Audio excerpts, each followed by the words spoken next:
സ്വകാര്യ വാണിജ്യ ക്രൂ പ്രോഗ്രാമിംഗുകളുടെ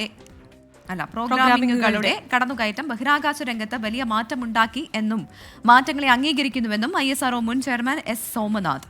അതിന്റെ ഉദാഹരണമാണ് സുനിത വില്യംസിന്റെ മടങ്ങിവരവ് വൈകിയത്. ബോയിംഗ് സ്റ്റാർലൈനറിന്റെയും സ്പേസ് എക്സിന്റെയും മത്സരമാണ് കാരണം.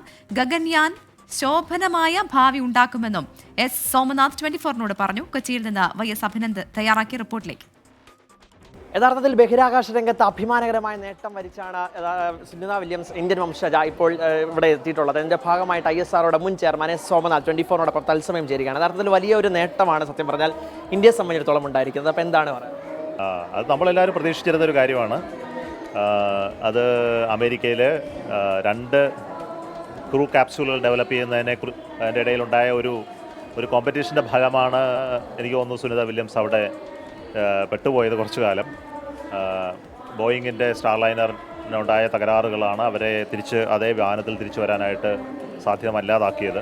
എനിക്ക് തോന്നുന്നു ഈ തിരിച്ചുവരവ് നമ്മളെ കാണിക്കുന്നത് സ്പേസ് ടെക്നോളജിയിലുണ്ടായ വലിയൊരു മാറ്റത്തെയാണ്. ഒന്നിലധികം വാഹനങ്ങളുണ്ട് ഇപ്പോൾ ക്രൂ യാത്രയ്ക്കും തിരിച്ചു കൊണ്ടുവരാനും അമേരിക്കയിൽ തന്നെ.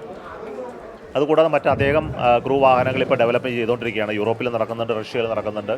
അവരുടെ സോയൂസ് ക്യാപ്സ്യൂൾ അല്ലാതെ ഇന്ത്യയിലെ ഗഗൻയാനുമുണ്ട്.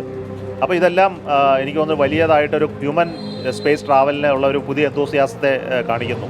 മറ്റൊരു കാര്യം എന്ന് പറഞ്ഞു കഴിഞ്ഞാൽ ഗഗൻയാൻ, അതായത് ചന്ദ്രയാൻ 3യുടെ യഥാർത്ഥത്തിൽ അതിൻ്റെ ഒരു റിസൾട്ട് ഉണ്ടാക്കി കൊടുത്തിട്ടാണ് ISRO വിരമിക്കുന്നത്. ഗഗൻയാന് തുടക്കം വിട്ടത്. അപ്പോൾ ഗഗൻയാൻ്റെ ഭാവി എങ്ങനെയാണ്? ഗഗൻയാൻ്റെ ഭാവി വളരെ ശോഭനമാണ്. അത് ശോഭനമാക്കാൻ വേണ്ടിയിട്ടുള്ള പ്രവർത്തനമായിരുന്നല്ലോ കഴിഞ്ഞ ദിവസങ്ങളിലെല്ലാം നടന്നത്. ഒരുപാട് ഡെവലപ്മെൻറ്റുകൾ നടന്നു. റോക്കറ്റ് റെഡിയായി കഴിഞ്ഞു. ആളില്ലാത്ത വിക്ഷേപണത്തിന് വേണ്ടി നമ്മളിപ്പോൾ തയ്യാറെടുത്തുകൊണ്ടിരിക്കുകയാണ്. മറ്റൊരു ചോദ്യം, ഇപ്പോൾ 826 ദിവസം നേരത്തെ ബഹിരാകാശത്ത് ഓരോരുത്തർ അവിടെ വസിച്ചിട്ടുണ്ട്. 287 ദിവസമാണ് സുനിത വില്യംസ് വസിച്ചത്. പക്ഷേ സ്പേസ് എക്സിൻ്റെ ഒരു ആവിർഭാവമാണോ കുറച്ചും കൂടി ഒരു വലിയ ഒരു ഇതിലേക്ക് സുനിത വില്യംസിനെ മടങ്ങി വരെ ആഘോഷിക്കപ്പെട്ടത്? അല്ല, അത് ഒരു സ്ട്രാറ്റജിയാണ്. അമേരിക്ക നാസ ഉണ്ടാക്കിയ ഒരു സ്ട്രാറ്റജിയാണ്. ഇനിയുള്ള കാലഘട്ടത്തിൽ പ്രൈവറ്റ് കമ്പനികളായിരിക്കും ഹ്യൂമൻ സ്പേസ് ട്രാവൽ നടത്തുക എന്ന് അവർ തീരുമാനിച്ചു. അതിനുവേണ്ടി മൾട്ടിപ്പിൾ കമ്പനികളെ അവർ ഉത്തരവാദിത്തം ഏൽപ്പിച്ചു. അപ്പോൾ സ്പേസ് എക്സിനും അവർ ഫണ്ട് ചെയ്തിരുന്നു, ബോയിങ്ങിനും അവർ ഫണ്ട് ചെയ്തിരുന്നു, ജെഫ് ബെസോസിൻ്റെ ബ്ലൂ ഒറിജിന് ഫണ്ട് ചെയ്തിരുന്നു. അപ്പോൾ അതൊരു ഗവൺമെൻറ്റൽ ഫണ്ടഡ് ഡെവലപ്മെൻറ്റ് പ്രോഗ്രാമാണ്. അപ്പോൾ അതിൽ സക്സസ്ഫുൾ ആയത് സ്പേസ് എക്സ് ആണ്. ബോയിങ്ങിന് ചെറിയ തകരാറ് വന്നതുകൊണ്ട് അവർ വിജയപ്രദമായില്ല എന്ന് മാത്രമേ ഉള്ളൂ. ഇതൊരു ടെക്നോളജിയുടെ ഇഷ്യൂ ആണ്.